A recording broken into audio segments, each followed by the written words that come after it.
Omotola Kane, and some of you call me a Masexic, and some of you call me a Mati. Shout out to Black Film Wire. Shout out to the Black Film Wire.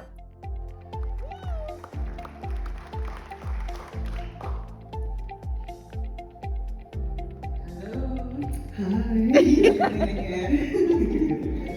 I'm not going to sing the Michael Taylor song this evening. But I feel so honored to be sitting on stage with you this evening because your career has, you've been in the film industry all through my life, and so it's such a pleasure to be here on stage with you. But how are you feeling this evening? Good evening, everyone.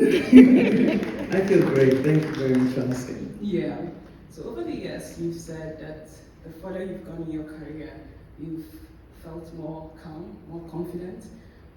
What has changed about, your career, especially being a young woman that entered the industry as a teenager to now, looking through this industry? Your career is as old as Nollywood is, right? So what has changed for you over the few years, and what has led to that calm and confidence that you now feel? Thanks for asking. Without sounding eerie, I've always been a very confident person, really. Yeah. And I think what necessitated that is the tragedies that I have been through in my life. I lost my father at the age of 12, and I was very far away from home. I was in the north part of Nigeria. If anybody knows, called Kaduna. Mm-hmm. So I went to school in Command Secondary School, Kaduna. So I didn't have a choice, really. I was left with no choice. I needed to be bold. I needed to be strong. When I came back home to my widowed mother, she had fallen apart. So I was at the age of,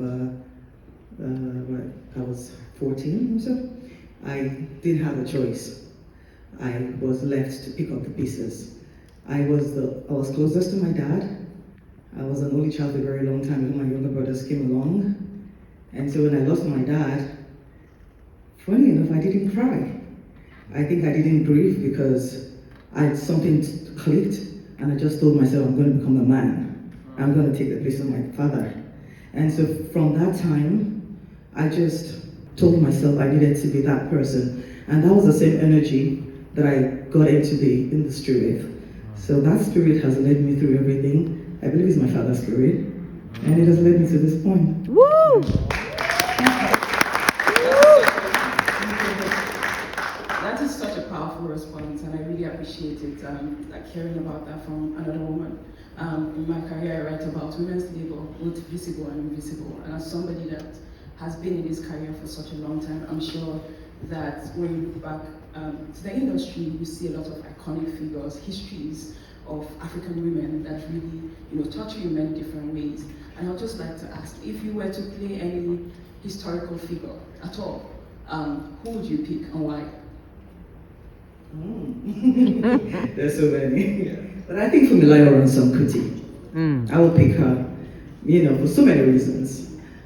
Not only because she was Nigerian, but she was the mother of the late legendary Fela. She was an activist like myself. She was very stubborn, just like me. She was a rebel. And when I grew up and I started to learn about her, I actually found out that we had a lot of things in common. I'm someone who has done a lot of firsts as well, both in my family and in my career. So I think I can channel her kind of energy. And I would really love an opportunity to play her. Actually, it would be an honor. Yes. Okay, so this is my final question because we just have 10 minutes. And I've tried very hard not to make this very academic.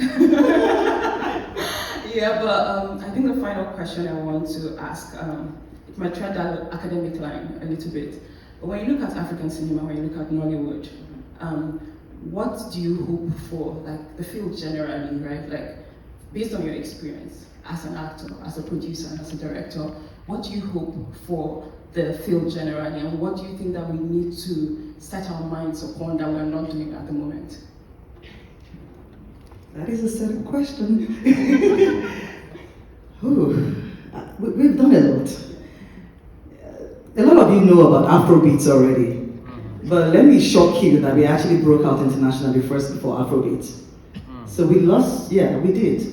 I remember many years ago, I think this was 1990, early 90s anyway, we were invited for some kind of show in New York.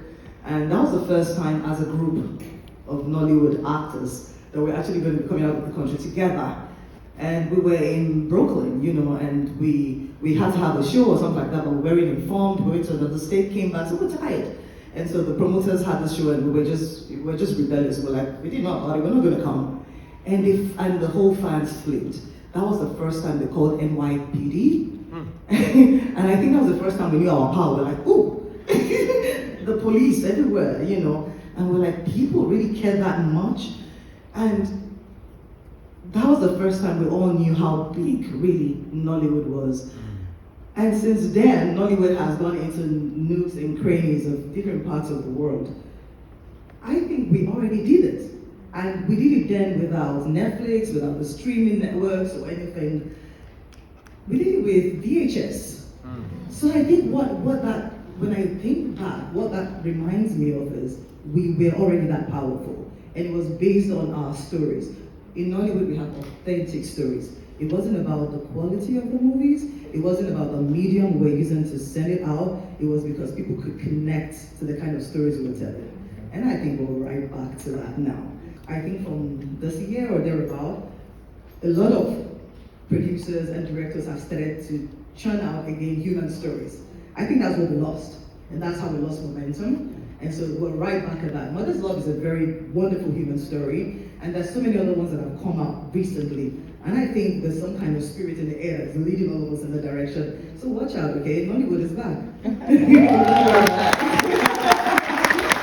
I want to thank you very much because I don't think that the history of Nollywood can be written without you. You've situated Nollywood as a global character while retaining its very Nigerian heart and history. So thank you for every iconic work that you've done in this industry. Without you, I wouldn't have a career because I write about women's work. So thank you very much for honoring us and for all the work that is to come. Thank you so Thank much. you. Thank you so much. Hi, my name is Omotola, and some of you call me Sexic, and some of you call me T. Shout out to Black Film Wire. Shout out to the Black Film Wire. Shout out to the Black Film Wire. Shout out to the Black Film Wire, man. Shout out to the Black Film Wire. Shout out to Black Film Wire. Shout out to the Black Film Wire.